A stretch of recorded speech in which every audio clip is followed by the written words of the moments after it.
नमस्कार। बहुत स्वागत आप सभी का।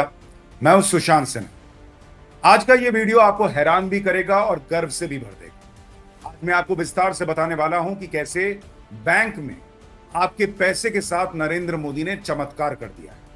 लेकिन भारत के विकास की सबसे शानदार कहानियों में से एक शुरू करूं और आपको बताऊं कि कैसे मोदी ने जो किया वो 11 मुल्कों के प्रधानमंत्री भी नहीं कर सकते थे।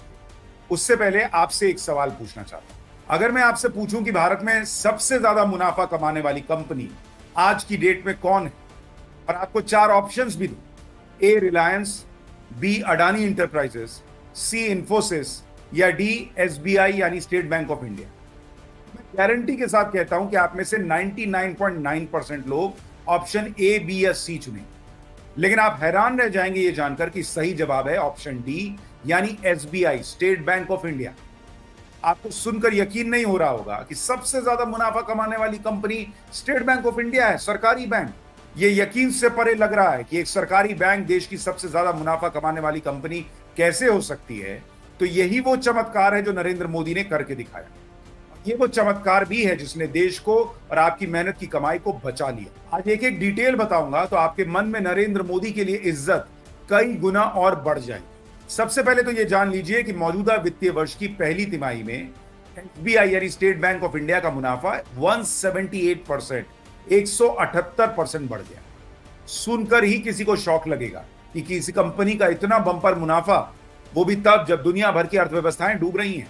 ऊपर से सरकारी बैंक का मुनाफा गजब ही है। इतना ही नहीं, और सुनिए, दूसरे सरकारी बैंक का मुनाफा भी आसमान छू रहा। सारे सरकारी बैंकों का मुनाफा मिलाकर 35,000 करोड़ रुपए के पार रहा है इस एक तिमाही में, जो पिछले साल के इसी समय के मुकाबले डबल है। फाइनेंशियल ईयर 2022-23 में तो सरकारी बैंक्स का कुल मुनाफा 1 लाख करोड़ के पार रहा। लेकिन अब असली कहानी शुरू होती है, और वो कहानी शुरू होती है इस सवाल से कि क्या भारतीय सरकारी बैंक हमेशा से ऐसे ही नोट छापने की मशीन थे? जवाब है नहीं। भारत के सरकारी बैंकों की हालत तो यह थी कि इनमें से कई तो आपका पैसा लेकर टाइटैनिक की तरह डूबने वाले थे।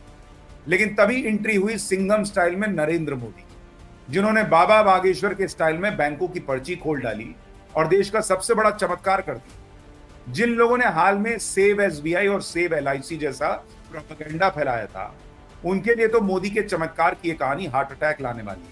लेकिन फिर भी दिल मजबूत करके सुन लीजिए। 2014 में नरेंद्र मोदी जब प्रधानमंत्री बने तब भारत का बैंकिंग सेक्टर बारूद के ढेर पर बैठा हुआ था। और सबसे दुखद तो यह है कि उसे बारूद की ढेर पर बैठाने की जिम्मेदारी एक ऐसी सरकार के माथे है जिसमें प्रधानमंत्री एक महान अर्थशास्त्री मनमोहन सिंह।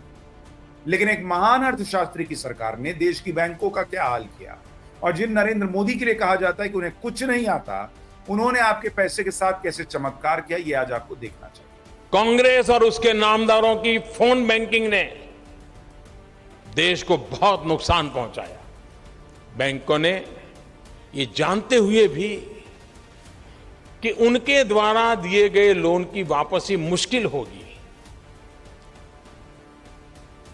बस कुछ विशेष लोगों को लोन देना ही पड़ेगा, पता है नहीं आएगा, दो। मार्च 2014 जब यूपीए सरकार जाने की कगार पर, भारत के सरकारी बैंकों का मुनाफा 27% गिर गया। लेकिन जो हालात थे उससे तय था कि सरकारी बैंकों को अगले कई साल कोई मुनाफा होने ही वाला नहीं। इनफैक्ट उनका नुकसान 2 लाख करोड़ से भी ज्यादा का था। यानी आज जो बैंक एक साल में 1 लाख करोड़ का मुनाफा कमा रहे हैं, वो 2 लाख करोड़ के नुकसान पर बैठे हुए। यहीं से होती है नरेंद्र मोदी की एंट्री, जिन्होंने सत्ता में आते ही सबसे मुश्किल काम शुरू किया, और वो काम था भारतीय बैंकों की सालों की गंदगी को साफ करने। लेकिन ये काम बिल्कुल भी आसान नहीं। बैंकों ने सबसे पहले तो ये मानना शुरू किया कि जो नुकसान दिखाया गया है, दरअसल नुकसान उससे कहीं ज्यादा है। इसके बाद 2015 में मोदी सरकार ने एनपीए यानी बैंकों के नॉन परफॉर्मिंग एसेट्स की सही डिटेल निकालनी शुरू की। मोदी ने जो किया वो किसी चमत्कार से कम क्यों नहीं है, ये समझने के लिए पहले ये समझिए कि एनपीए होता क्या। एनपीए यानी non performing assets. Bank loan देते हैं और उस पर इंटरेस्ट कमाते हैं, इसी से बैंक चलते हैं। बैंक का लोन ही उसका एसेट होता है, क्योंकि भाई उसी से पैसा कमा रहे हैं। कोई लोन अगर नहीं चुकाता है तो बैंक को नुकसान होता है।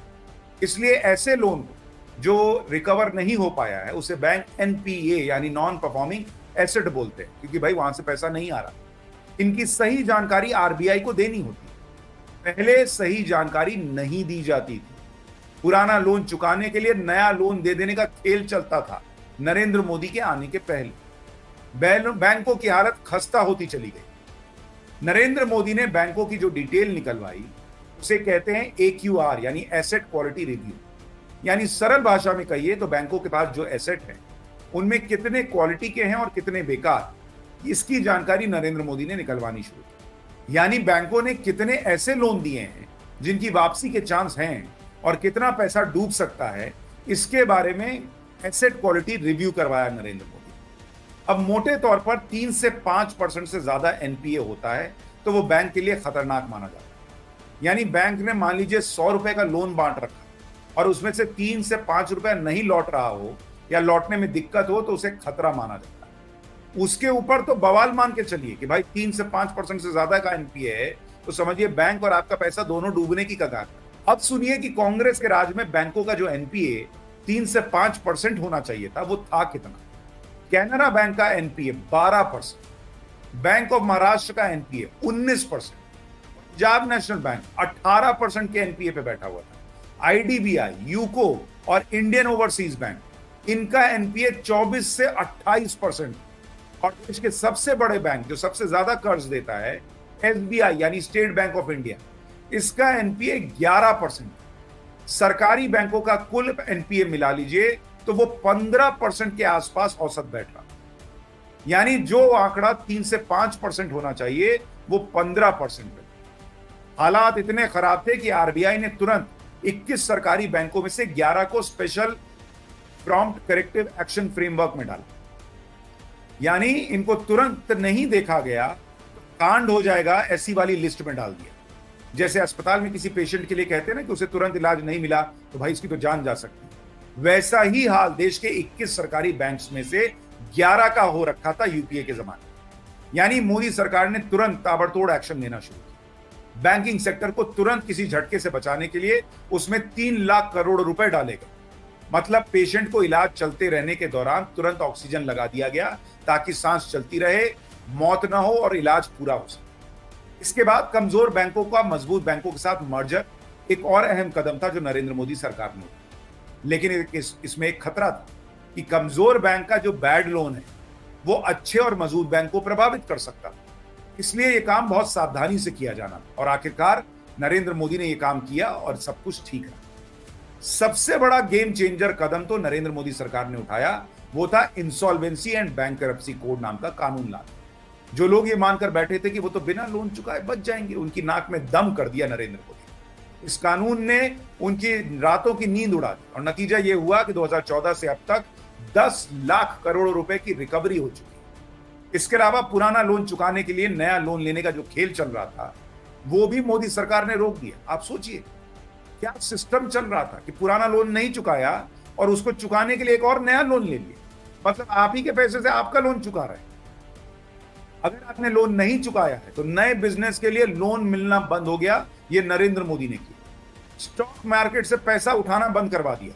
यानी मोदी ने देश के बैंकों के पैसे को अपनी बकौती समझने वालों के नाक में नकेल कर दिया। नतीजा यह हुआ कि आज कोई bank prompt corrective action list में नहीं है। यानी किसी भी बैंक की हालत ऐसी नहीं है कि उसे ऑक्सीजन पर रखना पड़े। सारे के सारे सरकारी बैंक आज की डेट में प्रॉफिट में आ चुके हैं। स्टेट बैंक ऑफ इंडिया का प्रॉफिट 178% रहा। बैंक ऑफ बड़ौदा का प्रॉफिट पहली तिमाही में इस साल 88% रहा। कैनरा बैंक का प्रॉफिट 75%। पंजाब नेशनल बैंक का प्रॉफिट छप्पर फाड़कर 307% पे चला गया। 2021-22 में सरकारी बैंकों का कुल प्रॉफिट 66,000 करोड़ रुपए था, जो 2022-23 के वित्तीय वर्ष में बढ़कर 1,04,000 करोड़ हो गए। इस साल की पहली तिमाही में प्रॉफिट 35,000 करोड़ ऑलरेडी आ चुका है। यानी जिन बैंकों के लिए एजेंडाधारियों ने पूरा माहौल बनाया कि नरेंद्र मोदी ने SBI से लोन दिलवा दिया अडानी को, वो SBI छप्पर फाड़कर मुनाफा कमा। अब आप खुद सोचिए कि नरेंद्र मोदी ने कैसे सबसे मुश्किल टास्क को न सिर्फ पूरा करके दिखाया बल्कि बैंक में रखा आपका पैसा बचा लिया। वरना ये बैंक डूबते तो करोड़ों घर बर्बाद हो जाते, देश बर्बाद होता सो अलग। लेकिन सवाल यह है कि बैंकिंग सिस्टम में इतना कचरा आया कहां से।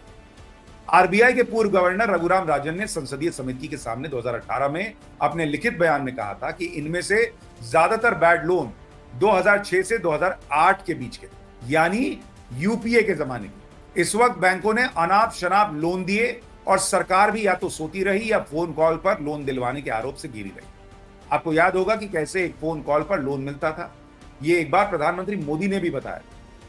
हमारे देश में ये टेक्नोलॉजी तो अब आई, लेकिन उस समय एक स्पेशल परंपरा चल रही थी फोन बैंकिंग की, और इस फोन बैंकिंग का प्रसार उतना हुआ था, नामदार अगर फोन कर दें तो बैंकिंग और फोन पर कर्ज देने वाले बेड़ा पार लोन मिल ही जाता था। रघुराम राजन से जब यह पूछा गया कि क्या ये लोन राजनीतिक दबाव में दिए गए थे, तो उन्होंने कभी सीधा जवाब तो नहीं दिया, लेकिन कहा था कि ज्यादातर लोन अच्छे संबंध रखने वाले प्रमोटर्स को दिए गए, जिनका लोन न चुकाने का ट्रैक रिकॉर्ड और इतिहास था। यानी आप खुद सोचिए, जिनके बारे में ऑलरेडी पता था कि ये पिछला लोन इन्होंने नहीं चुकाया है, क्योंकि उनकी सेटिंग गेटिंग थी तो उनको लोन दिया।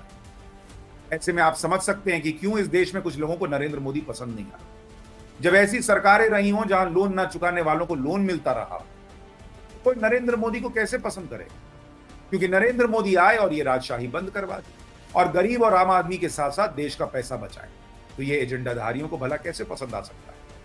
लेकिन आज की डेट में ये वो चमत्कार है जिसकी चर्चा ज्यादा नहीं होती, लेकिन नरेंद्र मोदी ने आलोचना की परवाह किए बिना जिस तरह से बैंकिंग सिस्टम को फिर से जिंदा किया, वो देश के लिए एक निर्णायक कदम और देश को आगे ले जाने में सालों तक अहम भूमिका निभाता रहेगा, चाहे सरकार किसी भी। इस वीडियो को ज्यादा से ज्यादा शेयर जरूर कीजिएगा और अपनी राय बताइएगा कि बैंकिंग सेक्टर में आपके पैसे को जिस तरह से नरेंद्र मोदी ने बचाया और जिस तरह से चमत्कार करके पूरा बैंकिंग सिस्टम मुनाफे में ला दिया, सरकारी बैंकों में को मुनाफे में ला दिया, उस पर आपकी राय क्या है? कमेंट बॉक्स में बताइए।